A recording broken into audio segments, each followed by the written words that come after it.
Hello, hello, hello. Hello again. This is Willie Cartwright. Hold on one second. Let me flip this.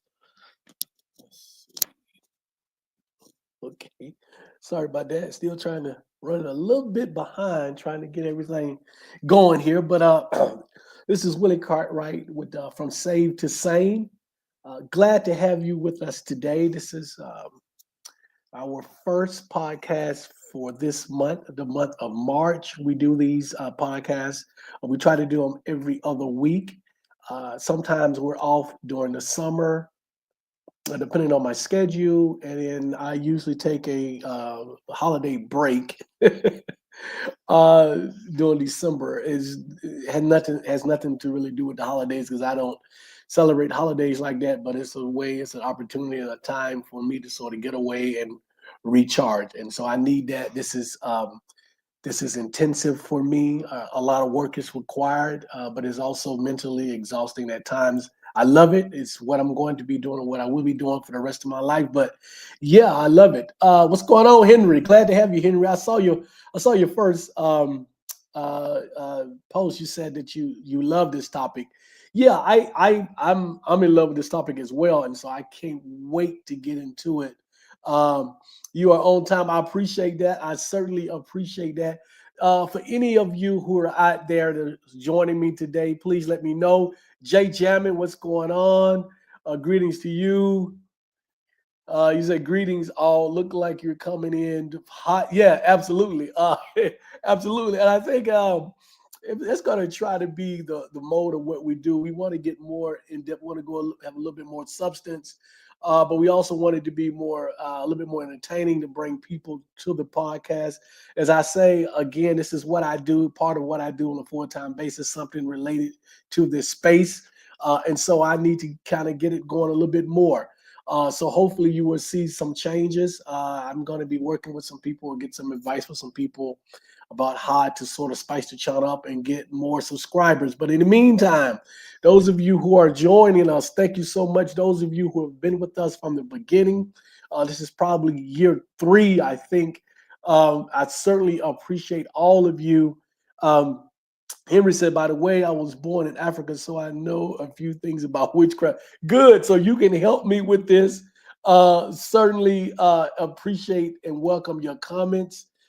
Jay Jammin said, agitate. Yeah, that, you know what? That, and Jay Jammin, I'm going to talk about that in a minute as well. But yeah, that is certainly, and we say agitate. I don't put a disclaimer on it. I don't know if some people think that's bad or good. I just know it is what it is, and it depends on where you are in this space, whether or not you consider it to be bad or good. Certainly, what I have noticed and what I am noticing from many of my friends and social media followers, they think that what I do is certainly agitation from a bad perspective, and so that is almost a good thing. So I wear that with a badge of honor.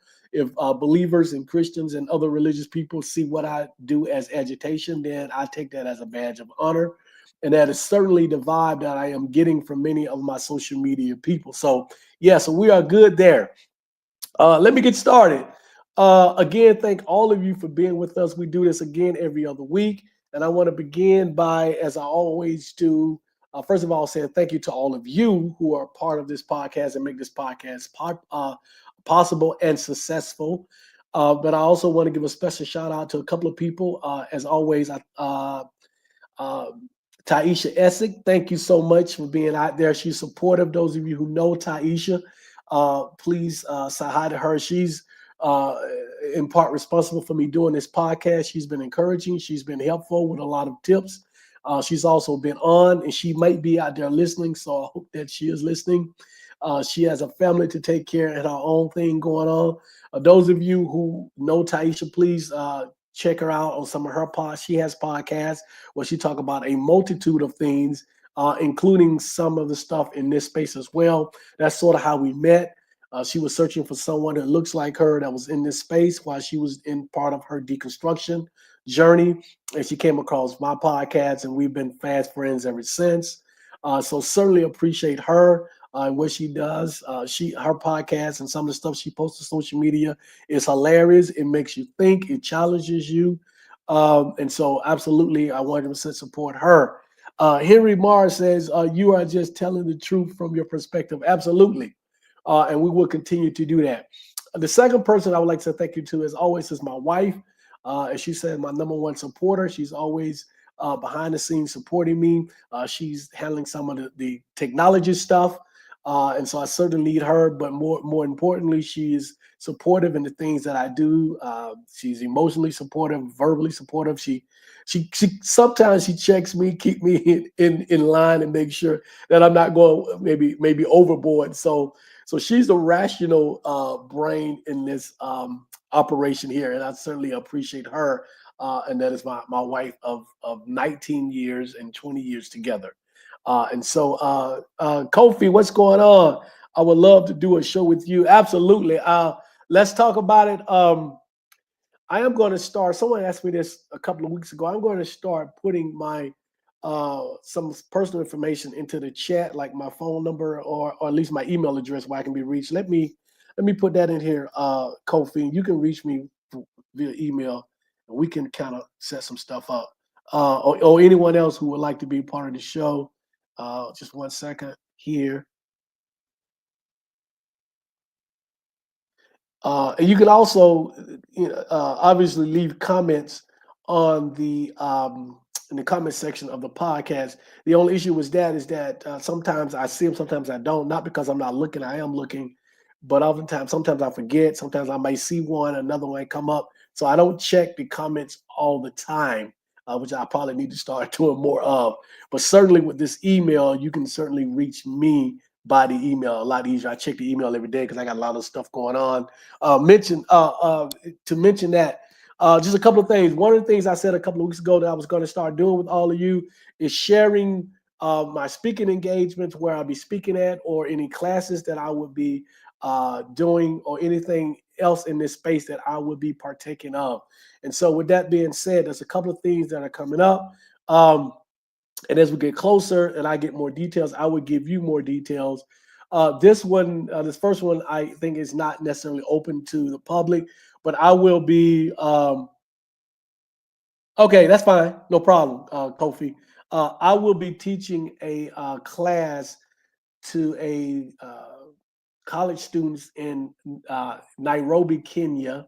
I would be doing it virtually, and we're looking at maybe the end. I think the last Tuesday in March, if we can get the times down, and the time with the time zone difference. Um, Someone requested that I teach a class. It's sort of like a guest lecture, so I'll be teaching one class that morning. That morning here in the States, but I think it'll be the afternoon there, or vice versa. But I will be teaching a class on a topic somewhere in this space about nuns or secularism, and so I'm excited about that. A class of students from a college in Nairobi, Kenya. So I'm absolutely excited about that. If there's any way that that can be recorded, I will certainly do that and post that onto my website here. What we've done recently is that we've had an opportunity to chop up a presentation that I did for Sunday Assembly, which is a group here in the Las Vegas area. It is a secular group here. I think I did a 2.5 hour presentation on secularism in our society and how our society functions in a secular system, in a secular space. We chopped that up. There are, I think, 10 or 11 segments that we chopped that up into. And so we will be posting those periodically on this channel as well. So you can take a look at that. And I think finally, I will be doing a class for the American Humanist Association in early April. There will be a 3-week class, 1 day a week. And that class is going to be on Christian nationalism and the connection with evangelicalism. And the threat to our democracy, and how secularism can and should be a solution to those issues. So that class, I think you can participate in that class or hear that class, but it is a $25 fee for each class, so that's $75 total. And that class is through the American Humanist Association. And as we get closer, I will get you more information of that if you are interested. Any of you are interested in being in that class. It'll be I think an hour and a half during the evening times. And so we will be doing that as well. We're also working on my second book in this space, but my fifth book total. The book that I'm working on now is a collection of my writings from graduate school, including my thesis, my graduate thesis. And so that should be hopefully be coming out sometime later on this year, late fall, early winter. So I'm excited about that. And then there's some other things working that I going on that I am not obliged to say at this time. But as we get closer and those things become more concrete, we will absolutely make those announcements. So got all of that out the way. That went well. One last thing, and Taisha and my wife both would kill me if I don't do this. This is my book. Those of you who have not picked it up, it is available on Amazon.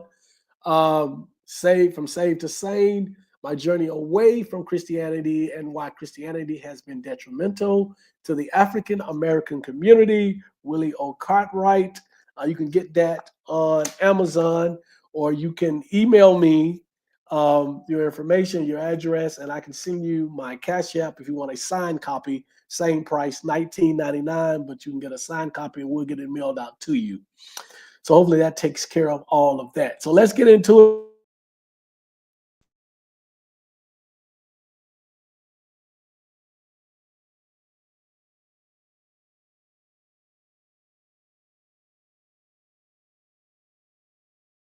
internet right now. Okay, so we're back. Henry says, that's a great idea. Thanks for sharing that. I've said so much, I'm not sure which idea. Let's see. J Jam said you can add in the description box too. Okay, I will do that. But let's get to it. Again, glad to have all of you here, and please give me your feedback, comments in the section as we talk about this stuff today, because I think this is a really interesting topic. So the reason why we do again this podcast, and as I continue to explain to my friends who are believers and who think that I'm an agitator. I tell them that we do this. I do what I'm doing, to create a safe space for those of us who are deconstructing, those of us who may have already deconstructed, or for those of us who have questions about their religion. I am fortunate enough to be in a position to where I can be out, as we call it, a term we borrowed from the LGBTQ community, but I can be out as a non-believer, especially an African-American non-believer, without worrying about being ostracized, so forth and so on. But we also do this to provide information to those who are looking for information on the topic of religion. I also want to pull back the curtain because oftentimes what we see and what we hear on social media about religion is always in a positive light.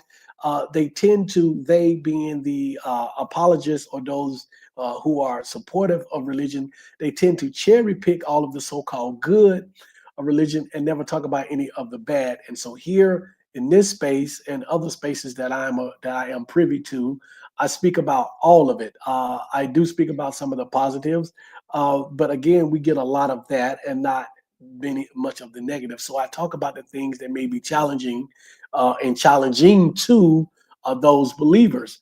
And so this is one of those things.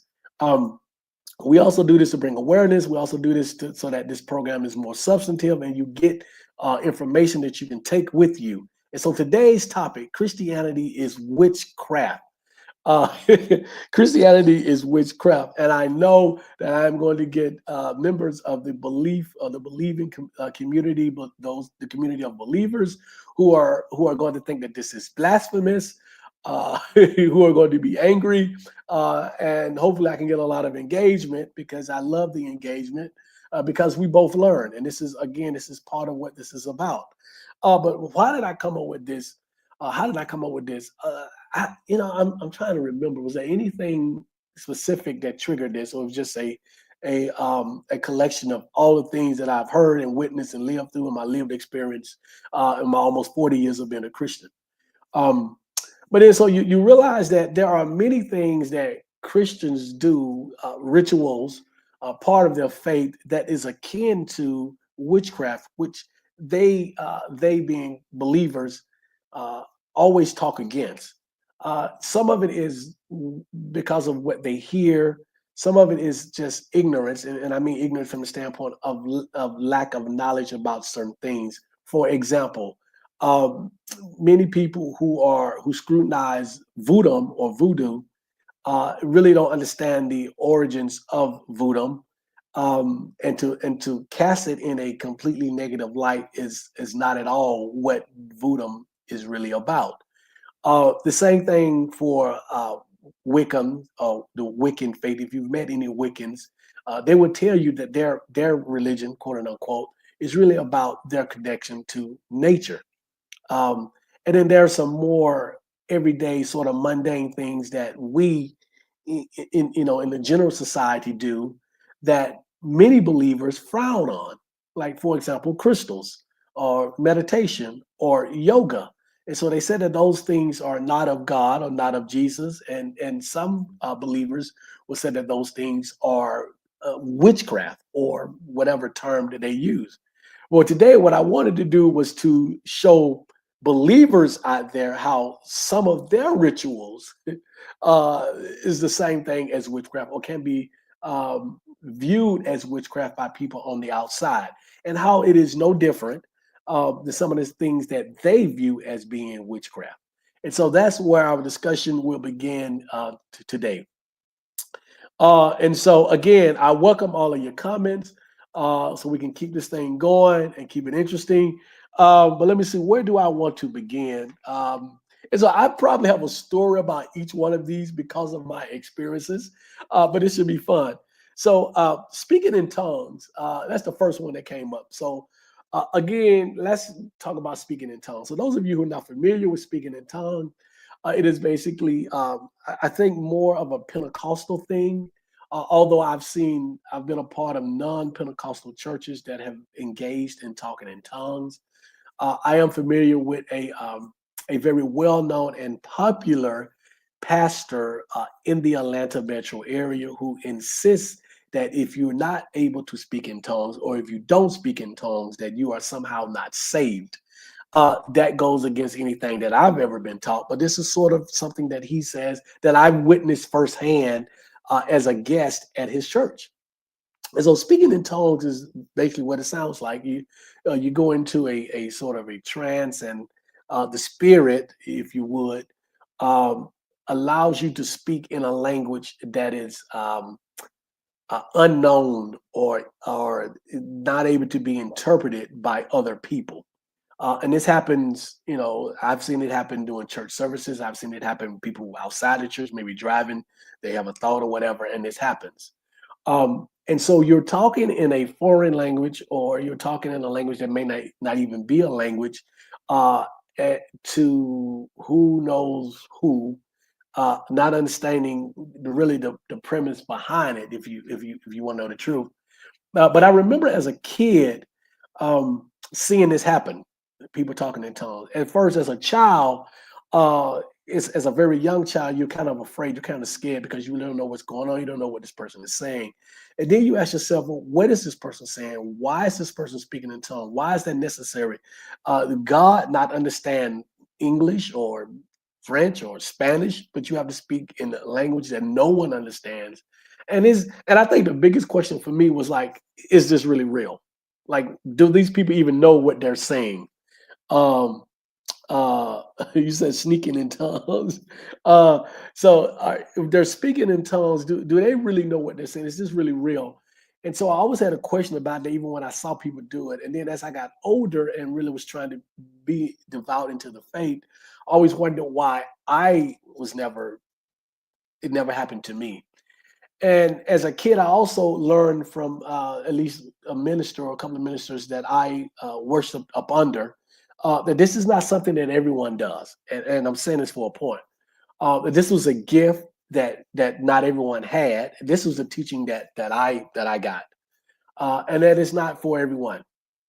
And so I remember, as I go back to this pastor that I mentioned in Atlanta, my wife and I attended this church just out of curiosity. And I remember sitting there, and specifically at a specific time And apparently this happened at that time every Sunday, through every service at a specific time. This pastor would say, "Are we ready?" And everyone in the congregation would say yes. I mean, this is probably 4,000 people. And he would say, "Okay, one, two, three." And everyone started talking in tongues at the same time. So my wife and I sat there on the bench, her not speaking in tongues, me not speaking in tongues. And the lady, an older lady next to me, asked me the question. She said, "Son, are you saved?" And at the time, I said, "Yeah, yes, I am." Are you? What do you speak in tongue? No, ma'am. That's not. I don't speak in tongue. And then her reaction was that, "Well, you must not be. You must not be saved." And so what I couldn't understand is that what I could not understand is that from what I had been taught, this was not a gift that everyone had. And so seeing everyone in the church on cue speak in tongues at the exact same time just sort of made me feel some kind of way. Even to the point where shortly after that, my wife and I got up and walked out uh, of, of that particular church. And so this whole talking in tongues thing is um, akin to any kind of witchcraft or pagan ritual that one would do. I think many people don't understand the rationale behind it. Yeah, Kobe at the exact same time. I mean, that was the most memorable thing about it is that I'm looking around in this huge congregation and it is 25, 3,000, maybe even 4,000 people who are all pretty much at the same time speaking in tongues as right on cue. As he said, go, everyone started. So I thought it was really, really, really weird. Uh, Kobe said, hit the like button, y'all, please. Yes, hit the like button. Oh, Kobe said, "Yep, only if you're the full in with the spirit, you're able to do that." Um, and so let's sort of unpack that, Kobe. My belief, and this is just me. Um, I think I think the whole talking in tongues thing is. Granted, I am not an expert. Uh, from where I sit, my opinion is that it is not real. I don't understand what would be the rationale behind it. I think it is something that became a habit, a ritual, and I think that it is more of a mental thing now for people than anything else. Um, and again, I could be absolutely wrong. And I'm sure that I'm going to get some so called experts who are going to tell me the rationale behind it, what it's for, and are going to insist that it is something that is real. But from where I sit, it is akin again to something that is, no different than what some people would see or hear in witchcraft. So, what makes that any different than some of the rituals that are outside of the church that those inside the church would consider to be witchcraft? Um, Jay James, I agree with you. It's not real. And Jay Jam, I think my mother did it a few times. I never questioned her about it. I was too young and too afraid of my mother at the time to even question her about it. But I saw many people as I grew up doing this as a part of this. Kofi says, I in my church we had that amount like 2 to 3,000. Not all people were able to do that. Yeah, and so again, Kofi, as I mentioned earlier, I was taught that it was not something that everyone had so-called the gift to do. And to be quite honest, that's the only time that I saw an entire church at the same time do that. In other churches that I attended and was a member of, it would be spontaneous. It would be a few members here and there, but never was it an entire congregation that did it on cue all at the same time. And so that was different for me. I had never seen that before, and I had been in Pentecostal churches. I have been in deeply Southern Baptist churches, small, large, mid-sized churches, and so I've been in a multitude of them, and that was the first time of me seeing that done. So yeah, so that was sort of different and unique for me to see that. But yeah, so that's the first one, talking in tongues. The next one, again, ritual, Christian church religious ritual that is akin to witchcraft, which leads me to say that Christianity is witchcraft. And I know that is a strong statement. But the second one is this anointing with oil. And so I have a couple of stories. I think I may have told this before, but as a kid, during the summer, my mother would take us to revivals. And many of you here are familiar with revivals. So here is the summer in the deep South. And as a young child, teenager, all the way up through my teenage years, we would spend many of our summer evenings at revival. So many of them would be inside the church, and my mother would not only take us to the revival at our church, but she would take us to revivals at other churches. So we spent the better part of our summers evenings hot, humid inside the church, as opposed to enjoying having fun the way I think kids should be able to do during the summer when they're not in school. But then there was another level to it. My mother would take us to tent revivals. Now these would be outdoors in the summer, in the heat, in the humidity of the deep South. And part of the service, at a certain particular point in the service, they would request to anoint you with oil, meaning that you would walk up to the front, and they would put oil on your forehead. At least for us, they would put oil in the shape of a cross on our forehead, and it would run. You couldn't take it off your head, but it would run into your eyes and down your nose and the whole 9 yards. Again, I guess anointing you against the evils of the world, which sounds exactly like witchcraft, if you ask me. But but yeah, that was one of the things that and so we did that in the summers. And so this whole anointing with oil, and I know there was a purpose. A lot of times it was supposed to be to protect you from evil things or bad things, or whatever. Didn't really change anything in my life, just the fact that we just had to go and do it. A couple of comments. Kobe said in my church, oh, that was the last one I read, I'm sorry. Kobe also said that is African, anointing with water, oil, etc. I figured that was a connection between our African ancestors, because I don't know any other non-African American denominations that does. I don't know any white churches, Hispanic churches, or whatever that do that. Um, I haven't been part of any that even understand what that is. At least I don't think, and I could be wrong. But yeah, yeah, absolutely. Um, and so again, if you look at this from the outside, if you look at these two practices from the outside, and you're not indoctrinated, and you're unbiased, you're not biased to the faith. This looks very similar to, witchcraft type practices or other pagan type practices that you would see. And so again, it speaks and it sounds and it walks and it feels like witchcraft to me. A couple other comments. Neo, what's going on, Neo? You better not be calling me from vacation, because I know that you are on vacation, on a trip or something. So I hope that you're enjoying your trip. If you are calling me from your vacation, I certainly appreciate it. I consider myself special, but I wouldn't want you to take time away from your vacation with your significant other and to listen to this podcast. But glad to have you, Neo. Those of you not familiar with Neo, Neo is also in this space, has an absolutely outstanding podcast. Check Neo out, Neo X out sometimes. Be prepared for very long podcasts. Neo goes hours and hours on that podcast, but it's great information. So I certainly encourage all of you to do that. Um, Kofi is making faces. Texas Goddess, what's going on? Glad to have you.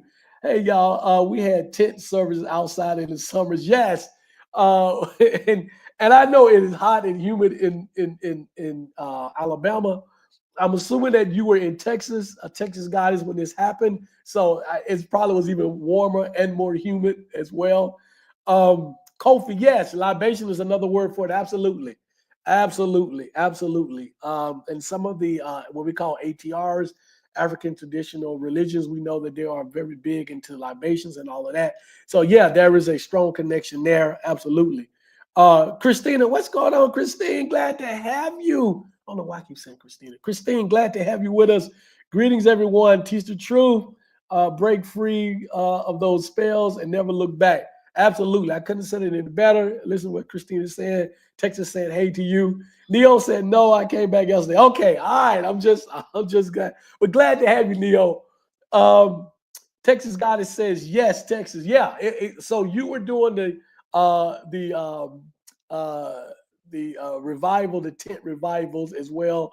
Hot, sticky, muggy, and they're putting the oil on your forehead and it's dripping down to your face and everything. For what purpose of this? And so again, for my Christian brothers and sisters, my religious brothers and sisters, you don't see this, but from an objective standpoint, you are still in the forest. We are outside of the forest. Those of us who've been in the forest with you, we're outside of the forest now, and we can see it. We can see the insanity of it all. And the anointing with oil is just part of that insanity. So absolutely. Let me get to the next one because I think that was a good one. Uh, again, I got a story about this one as well. Laying hands, putting hands on you to talk. I mean, to help you or to save you or to make you well. We see that a lot in churches. I remember. I think there have been times where I was part of a church, and at the end they would have what's called altar call, and you would go to the altar. So you would go to the altar for a variety of reasons. Sometimes you went to the altar if you wanted to become a member of the church and you wanted to get baptized, or you would go to the altar if you had been what's the word? If you had committed sins and you wanted to be forgiven for, and many times you would walk to the altar and the deacons and ministers and those other individuals who were connected with God would lay hands on you to help you. And I would see people just break down and cry and anything else that was going on that went on. So again, think about this from an objective standpoint. There are people who are laying hands on you uh, to help you through a situation. This is akin to laying hands on you and breaking a curse that you may be going through. I think I've told this story, and I have permission from my wife to tell the story again. Um, and so this sort of talks about the laying of hands. Uh, After my wife and I left religion together in 2015, my wife a couple of years later started experiencing some issues, some mental issues.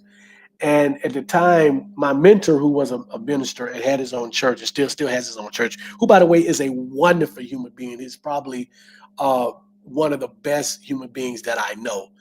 He also married us. Him, my mother-in-law, and my sister, because I think my mother had recently passed away. Um, when they found out about the issues that my wife was having, they all said that this was because we had walked away from the church. And us being newly to our deconstruction, and still part of this powerful indoctrination that is religion, and in this case, Christianity, we kind of like maybe there's something to that. And so my wife and I decided that because of her mental stuff that she was going through, that we would try to go back to the church, and hopefully going back to the church would sort of fix this. And so we went to a number of churches, and in every situation, my wife would tell the minister and the people in charge what was going on, and they would insist on laying hands on her. In a couple of situations, in one particular church, which actually was probably the last church that we attended, because they had a really great outreach program, and we were into the community and helping other people, and they had a great outreach program. But my wife would go to Sunday school, and she would mention this to a group of women, her issues in Sunday school, and they would all ceremoniously every Sunday would gather in a circle, and they all would lay hands on her in an attempt to rid her of the issues that she was having, the mental issues that she was having. Um, and then that didn't work, and so we went to my mentor's church, who in a more uh, demonstrative way laid hands on her, had her stretched out, her being my wife, stretched out in the middle of the floor in the middle of the church, and had a guest minister, and I think this guy was actually from Africa, come in, lay hands on her, and all this other stuff. And in the meantime, he's telling me the reason why this is happening is because we had walked away from the church. And so all of this, so this whole laying of hands, this happened for months, maybe even a year, but we was trying to go back, and none of this worked. None of it worked. It wasn't until my wife saw a professional, a secular professional, a person who had gone to school for what she was going through, and who treated her at an office without religion, had nothing to do with religion, nothing to do with Christianity. It wasn't until my wife did that she got better, and she got better rather quickly. With that, plus some medication that she took temporarily, she got better, and we've been good ever since. And this was 2018, 2019 or so, and my wife has been great ever since. And so this whole land of hands, again, we talk about the speaking in tongues, in my opinion, is not being real. I believe that this from firsthand experience that this land of hands is not real. Whatever it is intended to do and intended to be, it is again akin to witchcraft. What are you trying to do? Bring a demon out of someone or something bad out of someone? Still really don't understand the purpose of land of hands. But then again, it serves no purpose to me other than being something that is ritualistic and sort of a placebo for those people who are suffering and going through stuff. Jay Jammer said, "Bro, Willie, don't you dare leave that Lord's Supper off the list." Ray Hagen breaks that down for real. Cannibalism. Oh, that's coming up. That's coming up. I got it's so been on this list, but you know that's coming up. That's one of my favorite hotspots. Jay Jammer. Christine said, "Don't play." I remember having to give a toddler some water because his father was too concerned about getting there. He forgot that was a child, not an adult. Poor baby. Absolutely. And so again, guys, we're laughing about this in sort of a way, not laughing funny, but there are some serious consequences. Can't speak today. And some serious ramifications to all this stuff. And so why we talk about this stuff. There are people that have been harmed by this stuff. There are people who are continuously harmed by this stuff. There are people who have tried to break away and deconstruct, and all of this stuff plays a role in having a stranglehold on these individuals and the fear and the indoctrination. All of this stuff that we're talking about is part of the indoctrination that is strong and keeps people what I consider to be a mental religious prison, and in some cases an emotional and physical prison as well. And so it is important that we talk about these things. Proudly Peculiar 225. I don't know if this is your first time with us, but we're glad to have you. If this is not your first time, I'm sorry. But I'm so happy to have you here. Glad to have you. And your comments are Christianity is a tool of white supremacy, thus it ain't to be trusted. Proudly also says millions of people have been murdered in the name of Christianity. Proudly, I don't know how familiar you are with me, but I write about and I often talk about how westernized Christianity is the religious arm of white supremacy. It is, and I probably should have trademarked that because I've been saying that for years and years and years, and I write about it, I talk about it, but absolutely agree. Westernized Christianity is the tool of it's a religious arm of white supremacy, basically saying the same thing that you're saying. We're glad to have you here. Neo X says pharmacia, pharmacy, Greek word for witchcraft. Oh yeah, absolutely. And sorcery. The church is not ready for that conversation. Neo, we're gonna have to do that one day. We got to get together and do that one day. But you are absolutely right. You are absolutely right. And if you notice, one of the symbols or the emblems that Christians are fearful most of is the snake. And if you look at the symbol for medicine and pharmaceutical, sometimes it's the snake around the pole, right? And so it all kind of comes together, right? Poison the whole 9 yards. So we're here. So yeah, we're here for that. Neo, you and I gonna have to do that show. Probably says I'm new here. Pleasure to be here. We are honored to have you. Thank you so much.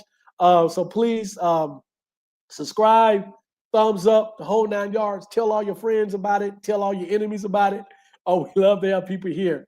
Christine said, teach the truth. Let me get to the next one, y'all, because I do want to get to before we might have to do a part 2. But the next one is intercessory prayer.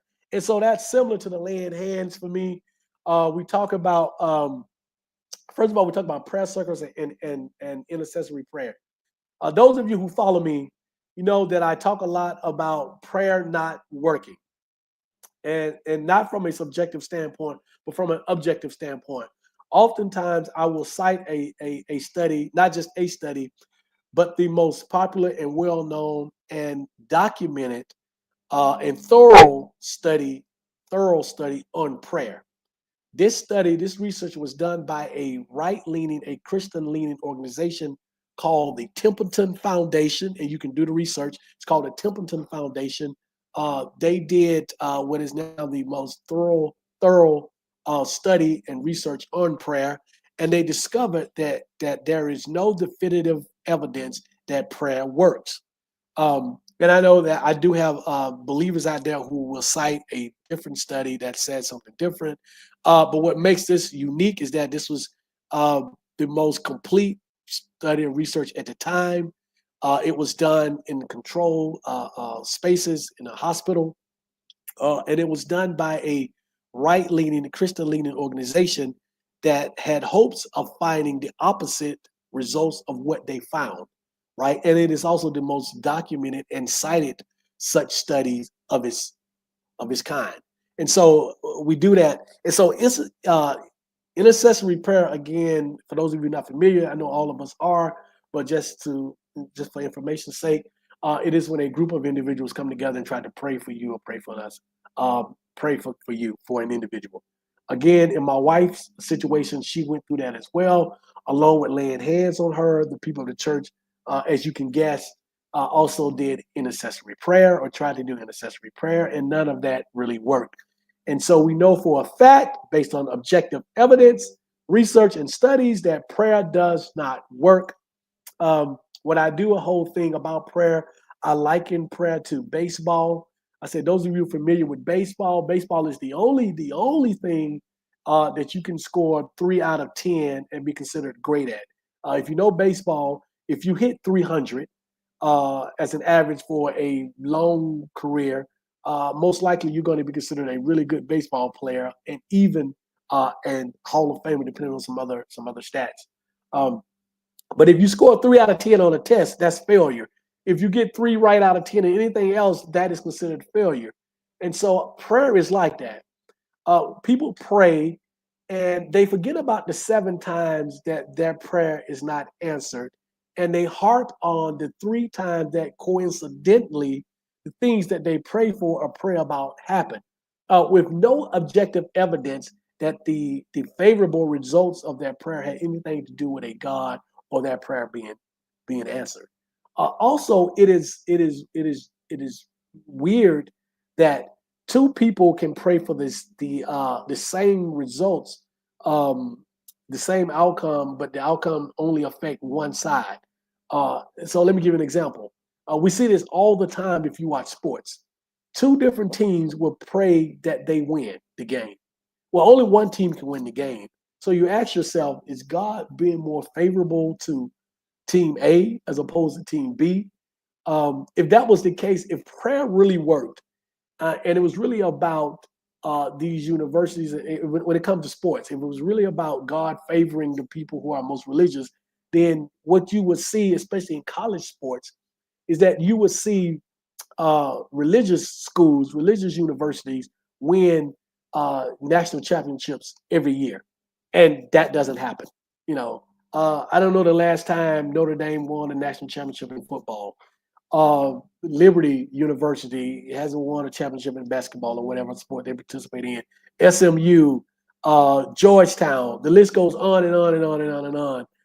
And so we know for a fact that prayer doesn't work. And we know for a fact that intercessory prayer doesn't work. But again, what is this? This is people coming together, praying for you to some unseen, unknowable entity in the sky. Sounds like witchcraft to me. It sounds like a witchcraft type ritual to me. Proudly says, first, let me go back up. Christine said, you work, but prayer don't. I can give many, many, many examples. You can work and you can pray um, and get the same results, right? If you work without prayer, you're going to get the same results. If you just pray, you're not going to get any results. So if you need your bills to be paid at the end of the month, you can pray for 30 days. Nothing is going to happen. Your bills are not going to be paid. You can work and pray for 30 days. Your bills are going to be paid because of the work, or you can just work for 30 days and your bills are going to be paid. So what is the purpose of prayer if prayer by itself is not going to work? And so then Christians will say, well, work without prayer is dead. We've all heard that. Why do I need to work if I'm going to pray? Because I'm going to get the same results if I just do the work. So let me just cut out the middleman. In this case, let me cut God out and just do the work. I don't need to pray. So yeah.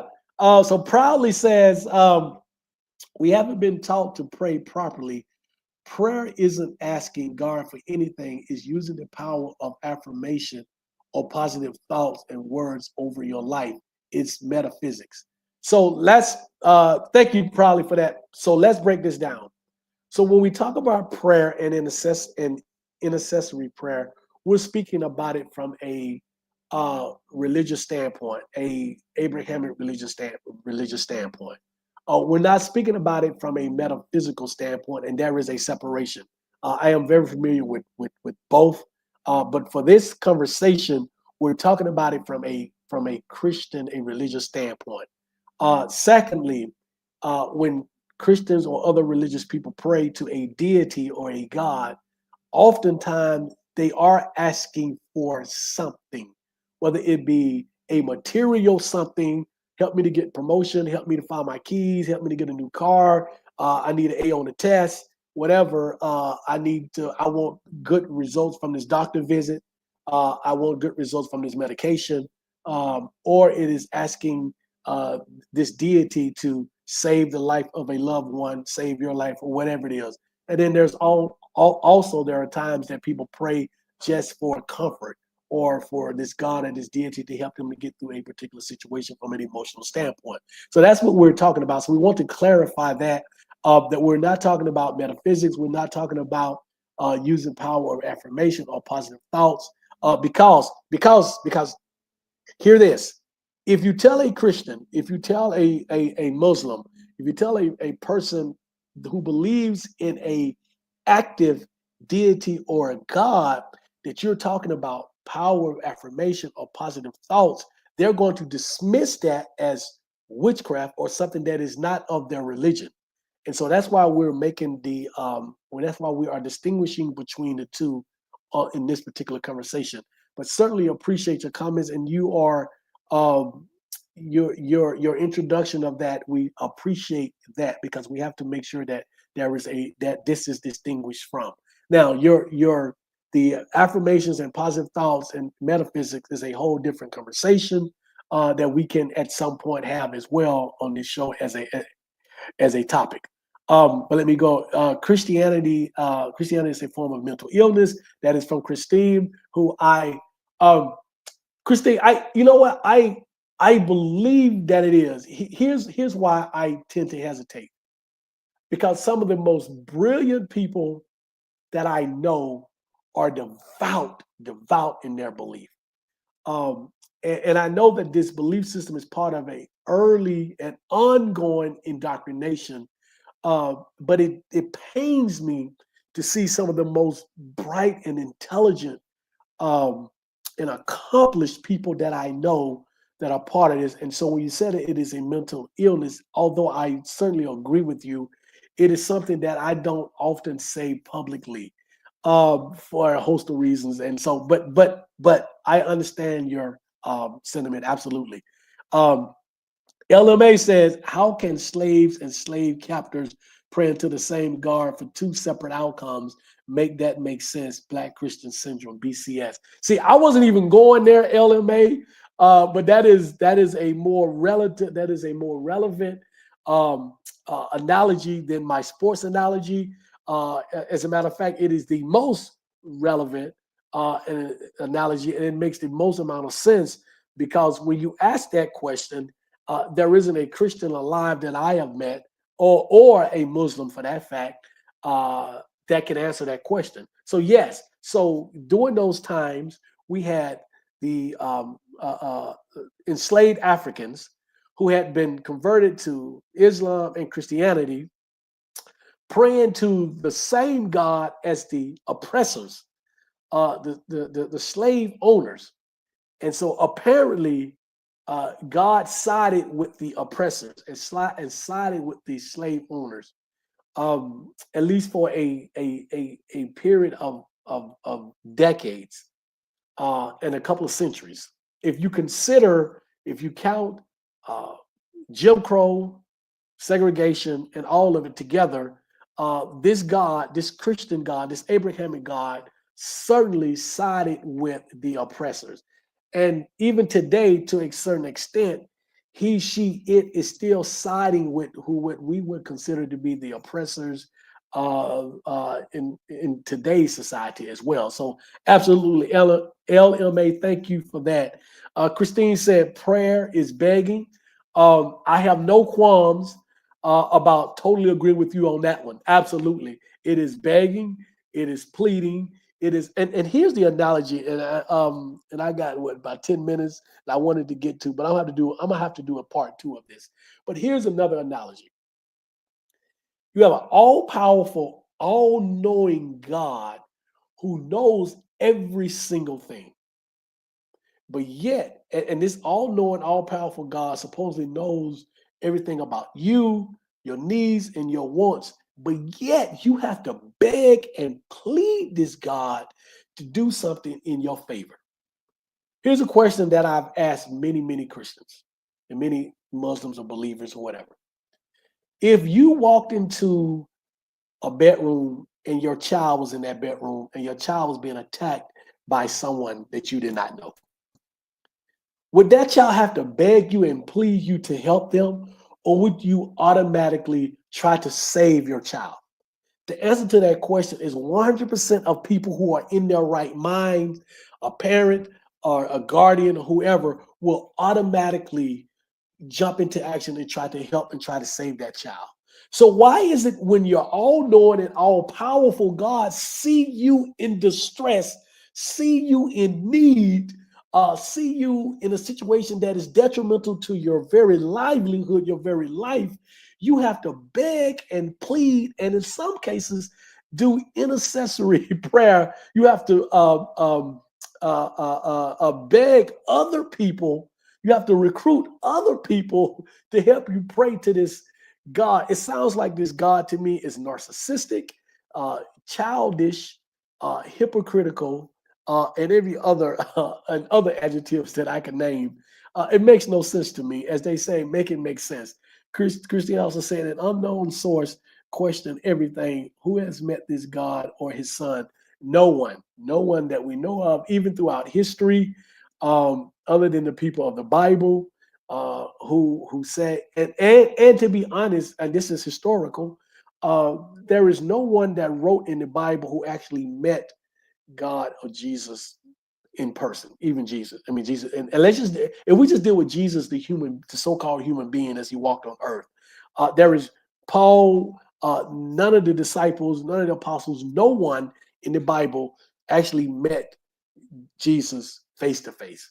Paul wrote about him many years. Paul was born many years after the death of so-called death of Jesus. None of the people who Matthew, Mark, Luke, John, none of those people. First of all, that's not their name. Those are not the actual authors of the Bible. But none of those individuals in the Bible actually met Jesus. And as a matter of fact, all of the civilizations that existed during that time period in that area kept meticulous records of everything that was going on, and not one of those civilizations wrote contemporaneously about Jesus. None of them. There is zero writings about Jesus at the time that he had supposedly lived from any of those civilizations. There is somewhere, if you do the research, there was somewhere about 200 plus historians who wrote in that time period, in that area of the world, and absolutely none of them wrote about Jesus as it happened. You have Josephus and a couple of other people who wrote small bits about Jesus many, many years after the death of Jesus, and none of these people, Josephus including, ever met Jesus. And so that's sort of that's sort of information we have. So we have some other questions or some other comments. Keisha Rooks, glad to have you. I think this is the first time for you. If you didn't hear the whole show, please go back and check it out. It was an awesome show, but glad to have you. Greetings to you. Glad to have you. Please subscribe. Tell all your friends. Tell all your enemies. Glad to have you here. and join us every other week when we do this. Christine said, make it make sense. Absolutely. Make it make sense. Proudly says that Christine is a perpetual victim mindset. It is. Religion, the church needs this victim mindset in order to keep the doors of the church open. Many churches are starting to close because younger people are saying, I am not a victim. I don't believe in this. I will not fall for this. I will not be my parents when it comes to this type of thing. I will not be my grandparents. And so as we can see across this country and across the world, many, many churches are starting to close because of that. And so we love that. I love that. Let me speak for myself. Lily said, you have to pray and fast. Makes no sense to me. Again, Lily, did you, if you're not being sarcastic or you're not being funny, if you're being serious, did you not hear my analogy? I don't know if you are a man or woman, if you have parents, if you have kids, if you have loved ones, but if you saw your loved ones in danger, they wouldn't have to pray or fast to get you to help them. If you saw them in mortal danger, they would not have to pray or fast to get you to help them. But yet an all-powerful, all-knowing God needs you to pray and fast and beg in order to get him to help you. Lily again says, and again, let me stop for a second. Hello, Lily. Glad to have you. Oh, you've been 1,000% okay. Okay. All right. You see how you got me going, brother. So yeah, let me finish reading your comments. Thank you. Lily, I don't know if it's your first time, but glad to have you here. If it's not your first time, then I apologize. But anyway, I'm glad to have you here, and I love your comments even more so now. Now, Lily said you have to jump through all kinds of hoops and still not get an answer, and so the answer becomes either yes, no, or not right now. So if you see that, that's sort of a built into this God can never fail, because Christians and believers would tell you that yeah, he answers your prayer. No, he either tells you yes or he tells you no because it's not the best thing for you, or he tells you not right now. Well, that can be said about anything and anybody and any deity that we make up. So that's crazy. Christine said, Lily, greetings. I don't think you can handle, I don't think you. So Christine, like me, we thought that Lily was being for real. So we apologize. We apologize. Lily, I'm glad to have you, but thank you so much. Thanks. Glad to have you again. So yeah. So guys, let me put a point where I stopped. So we will do a part 2. I think we stopped here at intercessory prayer. And so we're going to pick up in 2 weeks where we left off. There's several more. And yes, I can't remember who said it earlier, but yes, we are going to talk about communion, Eucharist, all of that, because that is a big one for me. And we have several others that we're going to talk about. And I might have to add some more, but we're going to get into that. So we're going to do a part 2 of this. This has been fun. This has been exciting. This has been informative for all of us. I can't wait to see the comments that I get from believers when they see this show. But thank all of you. The channel is still growing. We're going to do some other stuff, but stay tuned for what's going to happen in the future. But we will see each other in 2 weeks. We will do a part 2 of this. Christianity is Witchcraft part 2. And so again, bring your comments, bring your questions, and we will get deeper into this. But this was awesome. I certainly enjoyed it. See, where are we? Yeah, I certainly enjoyed it. Let's see. Christine has the last comment. Can you imagine an all-powerful God and his limited word power of yes, no, and not now? It's again, we look at all of these human traits that human beings have given a God. Even if a God did exist, he would not be anything like the descriptors of what believers have given him, right? It or whatever. First of all, it probably wouldn't be a him or her. So that's the first misnomer as a descriptor. So all this other stuff, these are human beings assigning human traits to a supernatural deity, right? And so that again is what makes this whole thing believing in a supernatural deity unreal, because the description that we had is no different than Joe Blow sitting next to me. He's a narcissist. He's jealous. He's vengeful. He responds to you sometimes he doesn't. claims to be, all powerful, whatever. These are human traits that humanity has given to try to define things that they have no answer to. And so, yes, so that's where we are. Probably say she probably would be back. So yes, please come back, all of you, in 2 weeks so we can finish doing this. Jay Jammer said another excellent broadcast. Thank all of you. This is excellent because of all of you. And so I certainly appreciate it. So let me say bye to everyone. Jay Jammin, proudly, Christine, Lily, thank you so much. Please come back. Again, Neo, I know you're still out there, so thank you so much. Who else did we have? LMA, thank you for your comments. Absolutely. Kofi, thank you for yours. Certainly appreciate it. I don't want to miss anybody. I said Neo, Jay Jam in Texas Goddess. Always good to have you. Thank you so much. Who else? Jay Jam and Henry. Thank you. You were first. I hope you enjoyed it. I hope you stuck around for the entire thing. You didn't have any comments, but I certainly appreciate you for that. I have messed up something. I need to go back to the comments. Okay, yeah. So yeah, but thank you, Henry Mars, for being here, for being first.